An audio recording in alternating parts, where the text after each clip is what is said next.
মোৰ মৰমৰ ছাত্ৰ-ছাত্ৰীসকল, তোমালোকলৈ নতুন এটা ভিডিঅ' লৈ আহিছোঁ।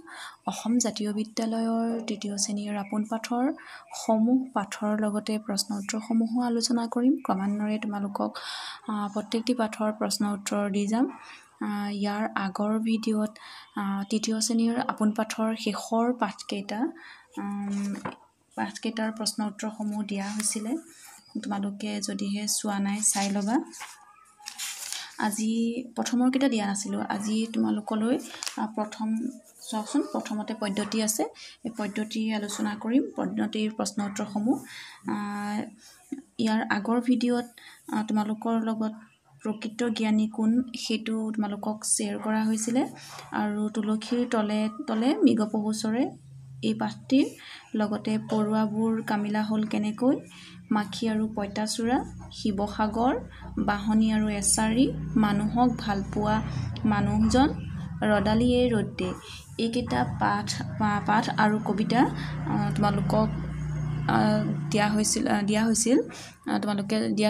তোমালোকে যদিহে চোৱা নাই তেনেহ'লে ভিডিঅ'সমূহ চাবা। আৰু যিকেইটা বাকী থাকি গ'ল এই তৃতীয় শ্ৰেণীৰ আপোন পাঠখনৰ, সেই পাঠকেইটা তোমালোকৰ লগত এতিয়া মই শ্বেয়াৰ কৰিম, ক্ৰমান্বয়ে দি যাম। মোৰ ভিডিঅ'সমূহ যদি তোমালোকক উপকৃত কৰে তেনেহ'লে লাইক, শ্বেয়াৰ, কমেণ্ট কৰিবা। আহাচোন আজি প্ৰথম কবিতাটিৰ প্ৰশ্ন উত্তৰসমূহ আলোচনা কৰিম। ক্ৰিয়াকলাপ চোৱাচোন। প্ৰথমে 1 নম্বৰত আছে যে কবিতাটো মনত ৰখা। তোমালোকে কবিতাটো মনত ৰাখিব লাগিব, তেতিয়াহে তোমালোকৰ যদি পৰীক্ষাত মুখস্থ লিখিবলৈ আহে তেতিয়া তোমালোকে লিখিব পাৰিবা। কবিতাটো বহুতেই ভাল লাগে, তোমালোকে নিশ্চয় পঢ়িছা চাগে। অ ফুল নুফুলনো কিয়, গৰুৱে যে আগ খায় মই নুফুলিম কিয়। অ গৰু আগ খাওঁ কিয়, গৰখীয়াই যে মোক নৰখে মইনো নাখাম কিয়। অ গৰখীয়া গৰু নৰখ কিয়, ৰান্ধনীয়ে যে ভাত নিদিয়ে মইনো ৰখিম কিয়। অ ৰান্ধনী ভাত নিদিয় কিয়, খৰিকটীয়াই যে খৰি নিদিয়ে মইনো ৰান্ধিম কিয়। অ খৰিকটীয়া খৰি নিদিয় কিয়, বৰগছ যে কাটি থৈছোঁ নুশুকাইনো কিয়। অ বৰগছ নুশুকাও কিয়, মেঘে যে বৰষুণ দিয়ে মইনো শুকাম কিয়। অ মেঘ বৰষুণ দিয় কিয়, ভেকুলীয়ে যে তুৰতুৰাই মইনো নিদিম কিয়। অ ভেকুলী তুৰতুৰাও কিয়, বোপা ককাৰ সঁচ মইনো এৰিম কিয়।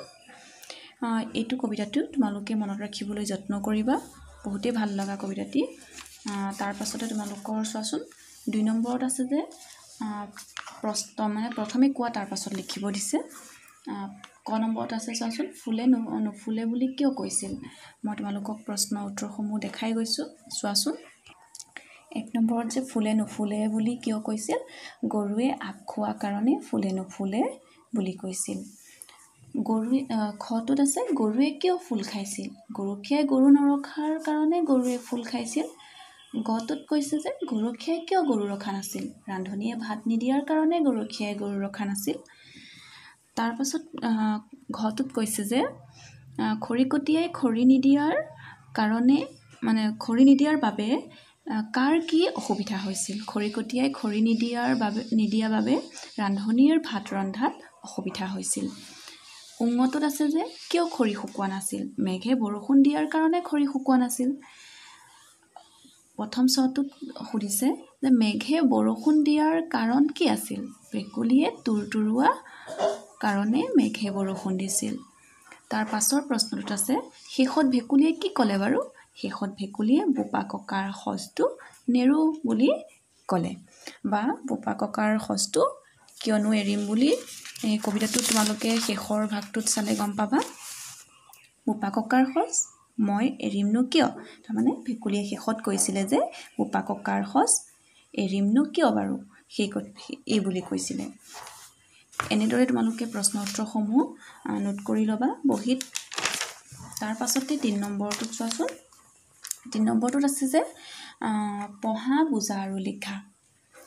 প্ৰথমে এইটো দি দিছে, মই এইটো কাৰণে কলমৰ ৰেড কালাৰে মই লিখিলোঁ যে গৰু ৰখে যিয়ে, গৰখীয়া। এইটো কিতাপত দি দিয়া হৈছে, তোমালোকে কিতাপখনত চালে গম পাবা। খটোত দিছে খৰি কাটে যিয়ে খৰিকটীয়া খৰি যোনে কাটে তাক খৰিকটীয়া বুলি কয় আৰু ভাত ৰান্ধে যিয়ে ৰান্ধনি বুলি কয় হয়নে নহয় বাৰু তাৰপিছত কবিতা লিখে যিয়ে কবি তাৰপিছত ছবি আঁকে যিয়ে চিত্ৰকৰ তোমালোকে জানা এইটো কথা তাৰপাছত চোৱাচোন 4 নম্বৰটো কৈছে যে কাষৰ বাকচৰ পৰা উপযুক্ত শব্দ বাছি খালী ঠাই পূৰোৱা ইয়াত দি দিছে ভেকুলীয়ে কি কৰে বাৰু ভেকুলীয়ে তুৰতুৰাই আকৌ এইটো লিখিলেই হ'ল ভেকুলীয়ে তুৰতুৰাই বুলি ভেকুলীয়ে কি কৰে তুৰতুৰাই এইটো শব্দ লিখিলেই হৈ গ'ল যে ভেকুলীয়ে তুৰতুৰাই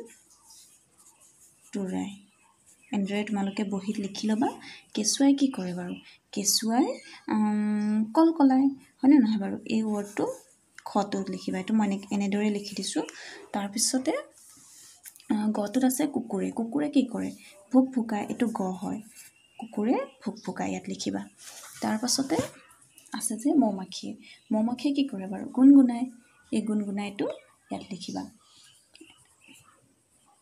গুণগুণাই তাৰপাছতে মহে কি কৰে বাৰু আমি এনেও জানো মহে কোন সুধি থাকে হয়নে নহয় কোনাই তাৰপিছত সাপে কি কৰে বাৰু ফুচফুচাই সেইটোতো তোমালোকে জানাই